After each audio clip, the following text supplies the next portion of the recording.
drop some videos for the next couple. Hey guys, it's Lisa from Border Balloons. Today, I'm gonna show you how to tie a triplets balloon or 3-balloon cluster. So let's check it out.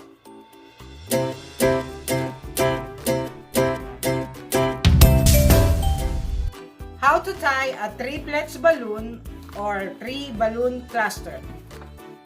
You need 1 duplet and inflate 1 more balloon. Grab in the nozzle. Take 1 nozzle from the duplets. Cross to each other. Pull tight. Wrap around. And tie them together. This is 3 balloon clusters or triplets.